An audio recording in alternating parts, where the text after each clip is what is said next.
alhamdulillah. Dan memang ibu-ibu itu berperan penting soal kegiatan di rumah tangga dan sangat berperan dalam memproduksi sampah. Niki pun matangan sedaya dereng niki wau. Nggih. Kinten-kinten niki sampai hari ini pagi niki pun dikapake niki. Oh. Nggih niki wau. Ya alhamdulillah. Sebenarnya Pak, di sini itu sebagian memang udah ada yang mengelola sampah Pak. Baik itu sampah organik maupun sampah non organik. Dan ini memang ibu-ibu di sekitar sini memang kebanyakan bekerjanya sambiannya ya Pak itu di kegiatan dalam pemilahan sampah yang non organik dulu. Mungkin untuk yang sampah organik itu mereka ibu-ibu yang punya ternak, yaitu sebagian memang sudah diaplikasikan untuk ternak mereka gitu. Maupun tadi malah perkenalan untuk memperkenalkan ibu-ibu yang di sini. Ya, untuk menyingkat waktu, Bismillahirrahmanirrahim, kita mulai aja untuk pemaparan materi saya yang di sini. Maggot BSF sebagai biokonversi sampah organik dan alternatif pakan ternak. Niki ibu-ibu ada yang belum tahu maggot BSF atau lalat BSF? Belum ya? Oh, padahal cuma tanggang ibu. Niki Pak, kalau memperkenalkan maggot BSF ini atau lalat BSF ini ke ibu-ibu itu sangat membutuhkan perjuangan Pak, karena memang identiknya para ibu-ibu itu kebanyakan memang jijik ya Pak, geli, jijik sama yang namanya mungkin bisa dibilang belatung gitu. Tapi yang di sini saya perkenalkan lalat BSF ini atau maggot BSF ini keturunan lalat spesies lalat yang insya Allah itu tidak membawa penyakit dan sangat bermanfaat bagi lingkungan kita. Untuk pengomposan bahan organik. Tapi kalau kita bisa membuat sendiri ya ngapain harus beli? Karena cara membuatnya juga sangat sederhana. Cara membuatnya mol ini nanti untuk starter biar proses pembusukannya itu lebih cepat. Itu bisa kita bikin sendiri dari misalnya nasi atau buah-buahan sisa. Ya itu ditampung, dibiarkan membusuk. Nasi kalau membusuk biasanya apa Bu? Ada kayak jamurnya gitu ya, warna kuning, kadang nanti ada abu-abunya. Itu kan berarti dia udah mulai proses pembusukan. Berarti di situ udah ada mikroorganisme yang berfungsi untuk mengurai tadi. Banyak sebenarnya yang ada di situ ya, ada yang jenis jamur, ada yang jenis bakteri, macam-macam. Nah itu nanti yang akan kita gunakan untuk membuat cairan mol untuk starter awal. Dari sini kalau udah membusuk, kebetulan ini yang saya bawa baru beberapa hari, baunya udah agak busuk tapi belum muncul tadi agak jamurnya ya. Caranya gampang, nanti dari sisa nasi ini yang udah membusuk dicampur dengan air. Misalnya cukup 1 genggam nasi tadi dibusukkan, dicampur 1 liter air, bisa pakai botol air mineral yang kemasan 1,5 liter. Masukkan ke situ, ditambah gula paling enggak sekitar 1 sendok makan. Gula pasir ya. Kalau mau gula Jawa sebenarnya juga nggak apa-apa, tapi yang lebih tadi dia gula pasir. Nah itu didiamkan aja, nanti dia akan berkembang biak di situ. Biasanya kalau berkembang biak nanti tandanya ada terbentuk gas, kemudian baunya itu seperti bau fermentasi. Kalau fermentasi yang umum di masyarakat itu kayak bau bikin tape ya, itu kan ada bau fermentasi. Nah, bau seperti itu nanti yang akan merangsang datangnya lalat tentara hitam tadi, lalat BSF tadi. Jadi kalau di sini itu sebenarnya ada sinergi antara mikroorganisme dan maggot untuk mengelola sampah tadi.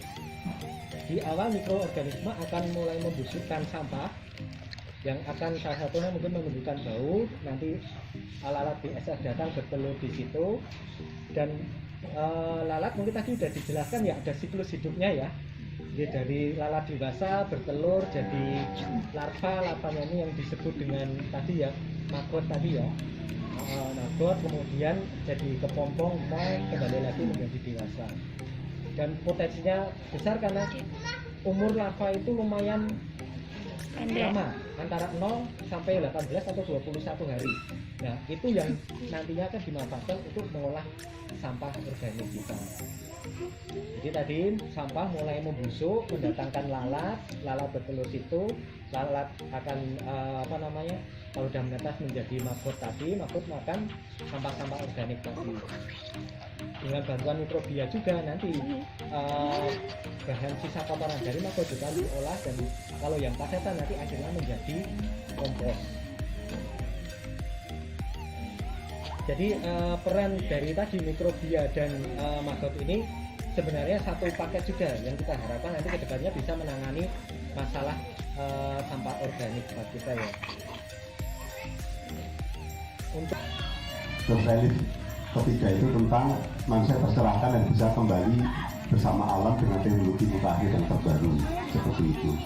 Nah, semacam candi kontemporer, monumen untuk pelatihan, produksi, wisata edukasi, ada embung, ada kebun, dan seterusnya. Ada museum kecil, ada perpustakaan tempat masyarakat bekerja sama, belajar mengenai limbah begitu. Nah, bangunan itu nanti dibangun dengan batu plastik semacam ini. Batu plastik ini dibuat dari tas kresek yang di TPA Piyungan itu pemulung nggak mau ngambil. Jadi ambil yang botol, karena botol mudah dijual.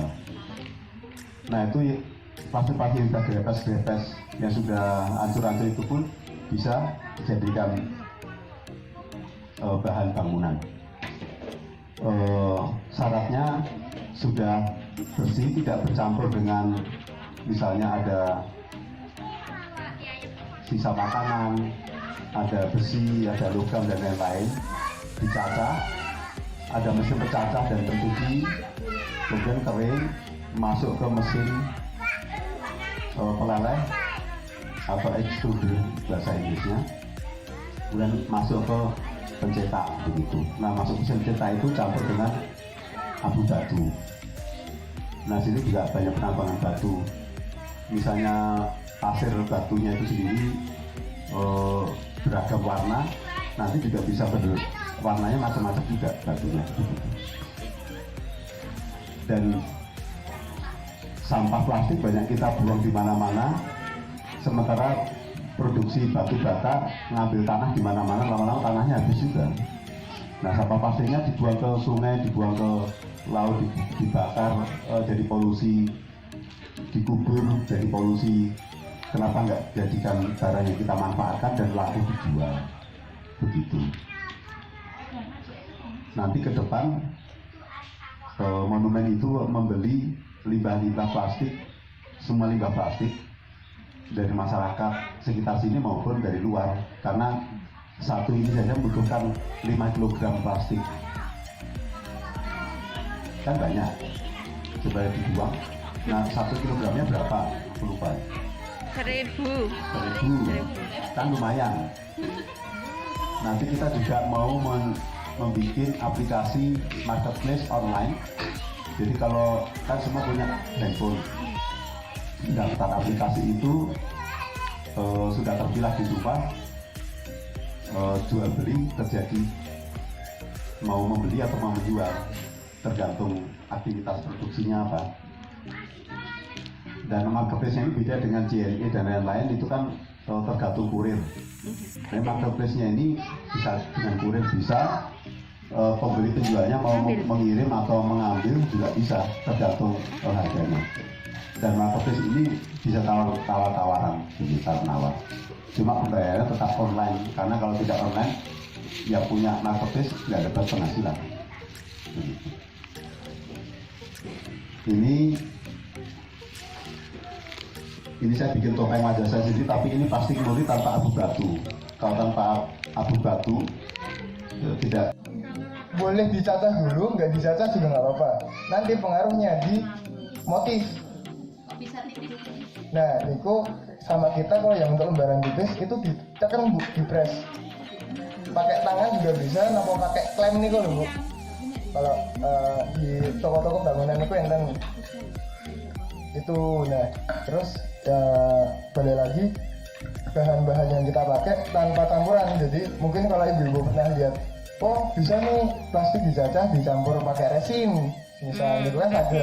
Tapi kalau yang emang kita pengen pegang adalah kita pengennya untuk barang-barangnya full 100% dari plastik, dari sampah-sampah. Nah, dan makanya kalau mungkin ibu-ibu melihat warna hijau, ada warna merah, warna pink, ini kok emang dari botolnya, dari botol maupun dari tutup botolnya. Kayak yang itu ada pink satu di situ, ini kok botol Vaseline bu, yang tatakan gelas, yang ngapunten. Ada yang pink. Nah, niku full dari botol Vaseline.